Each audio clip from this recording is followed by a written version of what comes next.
नमस्ते दोस्तों, welcome to यज्ञ इन्वेस्टमेंट एकेडमी। मैं हूं मयूर फिरोदिया और आज है टैक्स थर्सडे। हम बात करने वाले हैं एडवांस टैक्स के बारे में। जी हाँ, इस वीडियो में हम बात करेंगे एडवांस टैक्स होता क्या है, एडवांस टैक्स का वर्किंग कैसा होता है, हमने एडवांस टैक्स क्यों भरना चाहिए और एडवांस टैक्स कैसे भरते हैं। जी हाँ, चलिए दोस्तों शुरू करते हैं। सबसे पहला है एडवांस टैक्स होता क्या है। एडवांस टैक्स मतलब जो भी टैक्स हम एडवांस में भरते हैं बिफोर ईयर एंड, उसको बोलते हैं एडवांस टैक्स।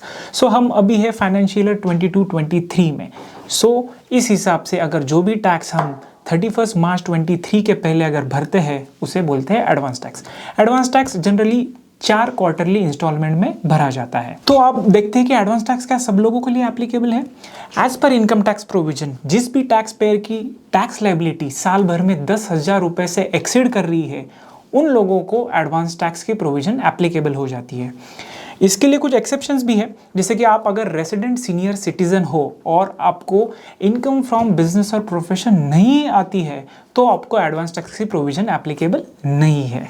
तो आप देखते हैं कि एडवांस टैक्स कब भरना है। जैसे कि हमने पहले देखा, एडवांस टैक्स हमें 4 क्वार्टरली इंस्टॉलमेंट्स में भरना है। पहली उसकी इंस्टॉलमेंट की ड्यू डेट है 15 जून, जिसमें हमें 15% तक एडवांस टैक्स भरना है। सेकंड है 15 सितंबर, जिसमें हमें 45% तक एडवांस टैक्स भरना है। थर्ड है 15 दिसंबर, जो कि अभी ड्यू है, जिसमें हमें टोटल लायबिलिटी के 75% एडवांस टैक्स भरना है। और फोर्थ वाला इंस्टॉलमेंट है जो कि मार्च में, दैट इज 15 मार्च, जिसमें हमें 100% तक एडवांस टैक्स भरना है। और अगर हम हमारा इनकम टैक्स का रिटर्न प्रिजम्पटिव टैक्सेशन में, जैसे कि सेक्शन 44 AD या फिर 44 ADA में अगर भरते रहेंगे, तो उन लोगों के लिए एडवांस टैक्स का ड्यू डेट है 15 मार्च, जो कि 100% ऑफ द एडवांस टैक्स पे करना होता है। फिर हमें क्वेश्चन रहेगा कि हमने एडवांस टैक्स क्यों भरना चाहिए। सबसे पहला और इंपॉर्टेंट रीजन है कि अगर हमने एडवांस टैक्स एप्लीकेबल होके भी अगर एडवांस टैक्स नहीं भरा, इसका मतलब जो भी टैक्स हमें बनता है वो अगर हमने इनकम टैक्स रिटर्न भरते टाइम ही भरा, तो उसके साथ में हमें कुछ इंटरेस्ट भी भरना पड़ता है, जो अंडर सेक्शन 234B और C of income tax act के तहत होता है, जिसका एवरेज रेट 1% पर मंथ के हिसाब से होता है। दूसरा इंपॉर्टेंट रीजन है कि हम एडवांस टैक्स की लायबिलिटी इंस्टॉलमेंट्स में भी भर सकते हैं rather than paying at the time of filing income tax return. हमने देख लिया कि एडवांस टैक्स क्या होता है, एडवांस टैक्स क्यों भरना है, एडवांस टैक्स कब भरना है। तो जान लेते हैं कि एडवांस टैक्स का कैलकुलेशन कैसे होता है। समझ लेते हैं कि अगर हमारा साल भर का टैक्स लायबिलिटी 1 लाख रुपए है और उसमें से अगर हमारा कुछ TDS जो कि सैलरी के ऊपर है, इंटरेस्ट के ऊपर है, अगर वो कुछ डिडक्ट होने वाला है, जो कि मान लेते हैं 60,000 रुपीज़ है, तो बचा हुआ 40,000 रुपीज़ जो कि हमारा टैक्स लायबिलिटी है, वो हमारा एडवांस टैक्स का लायबिलिटी बन जाता है, जो कि वो हमें 4 इंस्टॉलमेंट्स में भरना है। जैसे कि हमने बात की, जो भी बचा हुआ 40,000 का टैक्स है वो हम 4 इंस्टॉलमेंट्स में भर सकते हैं।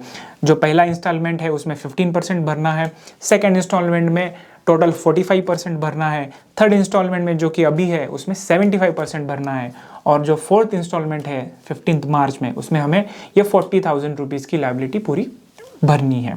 ठीक है, ये एडवांस टैक्स का कैलकुलेशंस, बहुत सारे कैलकुलेटर्स ऑनलाइन अवेलेबल है और इनकम टैक्स के वेबसाइट पे भी एडवांस टैक्स का कैलकुलेटर अवेलेबल है, जिसकी लिंक ये वीडियो के डिस्क्रिप्शन में आपको मिल जाएगी। वो लिंक आप विजिट करके आपका एडवांस टैक्स का कैलकुलेशन आप खुद कर सकते हैं और आपका एडवांस टैक्स भर सकते हैं। अब जान लेते हैं कि एडवांस टैक्स का कैलकुलेशन भी हो गया, तो अब जान लेते हैं कि एडवांस टैक्स पे कैसा करना है।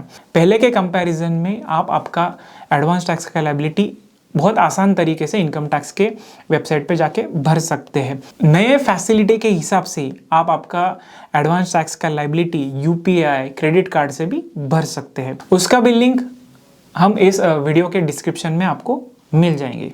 हमने देख लिया कि एडवांस टैक्स का पेमेंट कैसा करना है, बट हम वेरीफाई कैसे करेंगे कि हमने जो एडवांस टैक्स भरा है वो सही है। जब भी हम एडवांस टैक्स का पेमेंट करेंगे तो आपके पास में एक चालान जनरेट होगा। चालान से आप वेरीफाई कर सकेंगे कि एडवांस टैक्स मैंने बराबर से भरा हुआ है कि नहीं। दूसरा है कि आप जब इनकम टैक्स पोर्टल पे लॉगिन करेंगे, आपके 26AS में भी एडवांस टैक्स की अमाउंट रिफ्लेक्ट हो जाएगी, जो रिफ्लेक्ट होने में कम से कम 5 से 7 दिन का टाइम लगता है। जरूर आप आपका एडवांस टैक्स का कैलकुलेशन करिए और इफ़ एप्लीकेबल है तो आप आपका एडवांस टैक्स भर दीजिए। आपको इस बारे में कुछ भी क्वेश्चंस रहेंगे तो कमेंट बॉक्स में लिखना मत भूलिए। तो आशा करते हैं दोस्तों आपको आज का ये वीडियो पसंद आया हो। ऐसे ही वीडियोज़ के लिए बने रहे यज्ञ इन्वेस्टमेंट एकेडमी के यूट्यूब चैनल पे। Thank you.